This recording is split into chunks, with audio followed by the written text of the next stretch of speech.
A defesa do Jair Bolsonaro pediu para o STF que afaste o Alexandre de Moraes dos processos dele, alegando suspeição. E por quê? Porque, segundo eles estão alegando, o Alexandre de Moraes não pode ser vítima e juiz ao mesmo tempo. Isso porque se descobriu aquela história da ABIN paralela, lembra dela? Que monitorava o celular do Xandão e, ao mesmo tempo, ele é o relator do processo, vai julgar isso lá no final das contas. Ou seja, isso poderia criar nele ali um desejo de vingança, segundo está dizendo a defesa do Jair Bolsonaro. Mas será que esse pedido tem chance de prosperar? Qual que é a chance do Xandão ser afastado dos processos do Bolsonaro? Eu vou te explicar nesse vídeo aqui. Também vou te explicar sobre um envio de grana que o Bolsonaro fez para os Estados Unidos, mandou todas as economias que tinha na véspera da posse do Lula. Logo antes dele viajar para lá, pouquinho, um dia ou 2 dias antes dele viajar para lá, ele mandou todo o dinheiro que tinha nas contas bancárias e ficou lá esperando o golpe de Estado, que seria no dia 8 de janeiro, mas acabou dando errado, né? Isso segundo a Polícia Federal. Vou falar desses 2 assuntos para você e explicar direitinho essas histórias. Eu sou o Ricardo Mello, explicador geral da República. Te peço para meter o dedo no like, para se inscrever no canal e compartilhar esse conteúdo para a gente alcançar um montão de gente. E, ó, se puder ajudar também, seja membro do canal aqui e aproveita para participar do financiamento coletivo usando essa chave aqui. Você sabe que patrocinador aqui passa longe, né? Patrocinador aqui é você. Então vamos lá.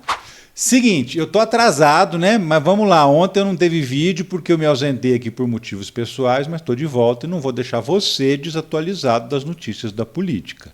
O primeiro assunto do dia é justamente essa notícia de que o Bolsonaro mandou para os Estados Unidos todo o dinheiro que ele tinha em contas bancárias, o que ele tinha disponível, para esperar lá a tentativa de golpe. Você se lembra que no dia 30 de dezembro de 2022, ele pegou o avião, se mandou para os Estados Unidos, o avião da presidência ainda, hein, para não passar a faixa para o Lula, e ficou lá 3 meses, mais ou menos. Se o golpe desse certo, ele voltaria bonito na fita, segundo a avaliação da Polícia Federal. Se desse errado, pelo menos ele tinha uma grana para ficar uma boa temporada lá, fugindo do processo, fugindo da responsabilidade. Como é que a Polícia Federal descobriu isso? Descobriu depois de quebrar o sigilo bancário dele. Descobriu que ele fez uma operação de câmbio e mandou todo o dinheiro que ele tinha, lícito e ilícito, segundo a Polícia Federal. Por quê? Porque ela acredita que ali no meio dessa grana era R$800 mil. Tinha dinheiro também da venda das joias, que ele já tinha recebido. Você se lembra que na delação do Mauro Cid ele contou que entregou dinheiro vivo da venda das joias diretamente nas mãos do Bolsonaro, se não me engano, $25 mil? Então, qual seria então o motivo para ele ficar lá com essa grana toda?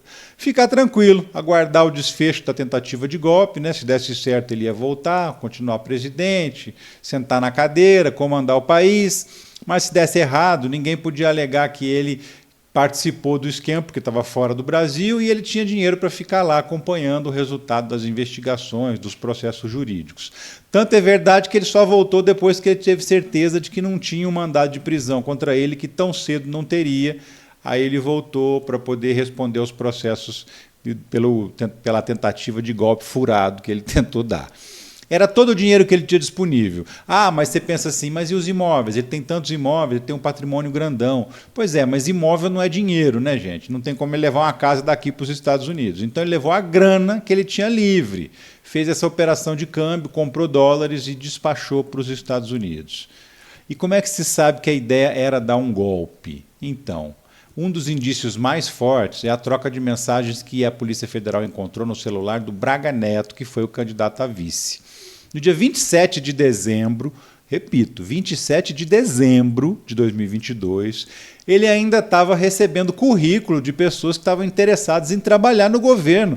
E quem estava mandando esse currículo para ele? Um assessor do Bolsonaro chamado Sérgio Rocha Cordeiro. E o Braga Neto disse na resposta o seguinte: olha, se a gente continuar, pode enviar esse currículo para a Secretaria-Geral da Presidência. Como assim se a gente continuar? Se tinha perdido a eleição, o Lula já tinha sido diplomado, faltava 4 dias para a posse dele. Como assim, se continuarmos? Que papo é esse, se não o papo de alguém que acreditava que ainda tinha uma chance de continuar no poder? E essa única chance de continuar no poder, depois de perder a eleição, é dar um golpe, não tem outra possibilidade. Então, juntando as coisas, esse é mais um elemento que envolve o Bolsonaro no esquema do golpe que foi tentado no dia 8 de janeiro. Outro assunto que está atrasado, mas nunca é tarde para falar sobre isso, é o pedido de afastamento do Alexandre de Moraes, que foi feito pela defesa do Bolsonaro. O que os advogados fizeram? Pediram, encaminharam direto para o Luiz Roberto Barroso, que é presidente do STF, um pedido alegando que o Xandão é inimigo do Bolsonaro, né? Que ele não pode ser ao mesmo tempo vítima e juiz dentro de um processo.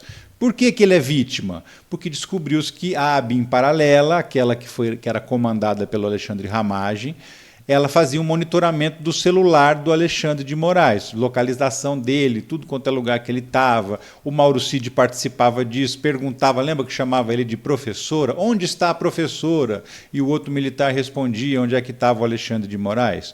Pois é. O que o Bolsonaro está fazendo? Ele está meio que clonando as atitudes que o Lula fez contra o Sérgio Moro. Tudo que o Lula fez lá atrás, alegando suspeição do Sérgio Moro, ele está fazendo agora para ver se cola também. Só que a situação é completamente diferente. Por quê? Porque o Lula não alegou suspeição do Moro enquanto não descobriu aquelas mensagens que ele conversava com os procuradores e combinava tudo. No início, ele alegava que o Moro não era o juiz da causa, porque o processo não deveria correr em Curitiba, o que é completamente diferente. E o que diz o Código de Processo Penal nesse caso de suspeição? Diz o seguinte: se o juiz for amigo de alguma das partes, dos advogados, ou se tiver algum interesse direto na causa, ele não pode ser juiz. Se ele for inimigo de uma das partes, a mesma coisa, não pode ser juiz porque ele pode realmente ter um desejo de vingança.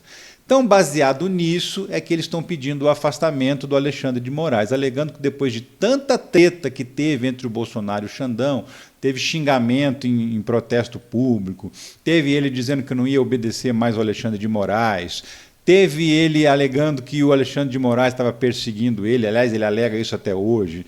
Então, tudo, e também, principalmente, o fato de ter tido esse monitoramento aí da ABIN paralela. Então, segundo o Bolsonaro, não dá para o cara ser supostamente vítima de um crime e julgar o cara que supostamente seria o que cometeu o crime. Acontece que o mesmo Código de Processo Penal também é prevenido. Ele prevê que uma das partes pode tentar provocar de propósito a suspeição do juiz. E se isso acontecer, aí não vale. Olha só, artigo 256 do Código de Processo Penal. A suspeição não poderá ser declarada nem reconhecida quando a parte injuriar o juiz ou de propósito der motivo para criá-la. O que isso significa? Significa que, segundo o que a gente está vendo acontecer, a animosidade entre o Bolsonaro e o Xandão foi provocada pelo Bolsonaro depois que o Xandão já era o juiz da causa. O Alexandre de Moraes era o relator dos inquéritos atos antidemocráticos desde abril de 2019, lá atrás, no comecinho no mandato do Bolsonaro. E tudo que aconteceu contra o Alexandre de Moraes aconteceu depois disso, ou seja, aparentemente numa tentativa de provocar a suspeição dele. O Bolsonaro xingou o Xandão, o Bolsonaro espionou o Xandão, o Bolsonaro disse que não ia obedecer às ordens do Xandão, mas tudo isso aconteceu quando ele já era o juiz.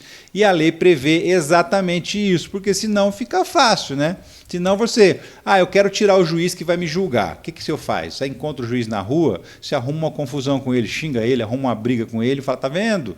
Esse juiz aí é meu inimigo, ele não pode me julgar. Só que você que provocou isso, não tinha isso no começo do processo.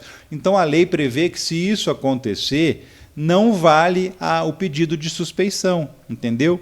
Significa que a lei, embora diga que o juiz não pode ser inimigo do réu, isso não vale se essa inimizade for fabricada de propósito, depois que ele já era o juiz.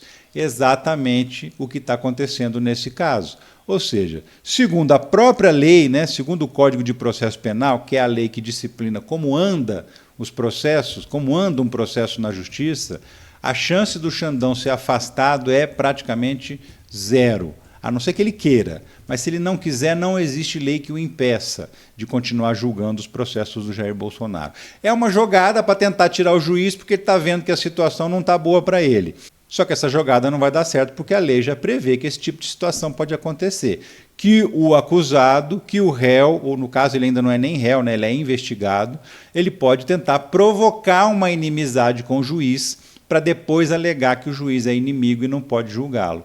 E nesse caso, não vale. É isso. Estou atualizando as notícias e daqui a pouco volto com mais informações sobre o noticiário político do Brasil. Aí, tá? Tem muita coisa para explicar nesse Brasilzão de meu Deus, muito louco, cheio de coisa acontecendo todo dia. E você não esquece de dar o like no vídeo, se não deu aquela hora no começo, dá agora que ainda dá tempo, daqui a pouco começa outro vídeo, você esquece, vai embora, tchau, nem me vê, só vai me ver amanhã. E ó, participa do nosso financiamento coletivo, não esquece, hein? Qualquer valor é válido, porque o mais importante é o gesto de apoio para a gente continuar esse trabalho aqui. Valeu, um abração, tchau, tchau.